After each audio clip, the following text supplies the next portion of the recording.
Hi, this is Pierce Education, and in this video we're going to go over Etext 2.0 and some of the features of the new Etext. If you have an Etext 2.0 course, you'll notice that it will actually say Etext 2.0 right up in the top, and it'll say that access is available, and you click on that, and that gets you right into the Etext. We're looking at the Campbell-Simon Essential Biology text. Over here you'll see a hamburger icon, what we call this, and if you click on that it opens up the areas that you can go to. So you can see some will have a glossary, you can see where you can bookmark and find all your previous bookmarks, or you can search the table of contents. So let's go ahead and click table of contents, and I think what I'm going to do is maybe go to the scientific study of life. From here, navigating is fairly simple. If you click the arrows one way or the other, it will open up to different pages, as you can see. And you can scroll up and down by using the scroller on the side. And of course, you can always go backwards as well. Page numbers will be listed up at the top in gray. You can also scroll by clicking or hovering over the scroll bar at the very bottom, and you can go to different chapters by just clicking on the scroll bar and choosing different areas and highlighting where you would like to go. You can also search for a page, so if we wanted to go to a different page, you can pretty much type in any page you'd like and it will bring you to that particular page. If we get to the page, things you could do is I could bookmark this particular page. So now I've bookmarked this area, and if I check my bookmarks over here, I can then see which areas I've bookmarked, and I can go directly to those bookmarks. And on the bottom right hand side of the screen is where you can adjust the font. So if you want to make it smaller, you can do it that way. If you want to go larger, you choose the big A.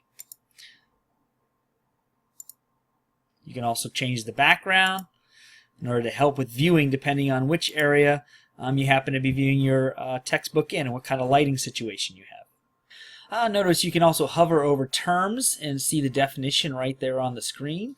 Also, you can click on the figures and then it will show you the figure. And notice it breaks the text back into a working format so you can view both the image and the text at the same time.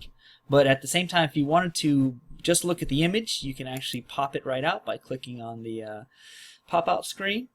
And then from there, you'll actually see the full image in its entirety. Some images will also be enhanced, so you can make them larger or smaller depending on what you'd like.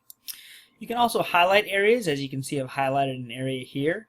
Maybe I wanted to highlight virus. And when I do that, by basically clicking in my mouse and dragging across, or if you were on a tablet, you would use your tracking pad to drag it across the text. I can then highlight it a different color. See, I have yellow, pink, and green. I can also add a note. This will be on the test. And then I can choose to share this with students. So now students, when they actually come to this textbook, will see this particular note when they come to this page. Under the highlights area, if I want to go back and see my highlights, I use that hamburger icon. I drop down to highlights and notes. And notice that I can create notes in different colors. I can do it by section, or I could do it by color. I can do it by date. I want it to sort by color. Now I want it to sort by date, or I can sort it by section.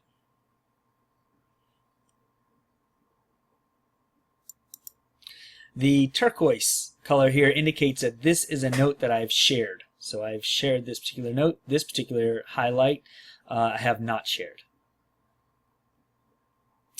And Etext 2.0, besides the functions and features we've seen so far with the highlighting and taking notes, the other big part of Etext 2.0 is that we've embedded the media into the textbook. So students don't have to go between the text and the areas where the media are contained. So now it's a self-contained unit. So they get access right to like the BioFlix videos, for instance, right inside of the actual text material. So as the text covers that particular gametes, material, eggs and sperm, through the process of then all of a sudden it will break into the actual bioflicks as well. So as you can see, this is a great advantage to students, so that students do not have to basically go back and forth in between tabs, in between areas of a textbook or study area or something like that. Everything they need is really embedded right into the actual textbook.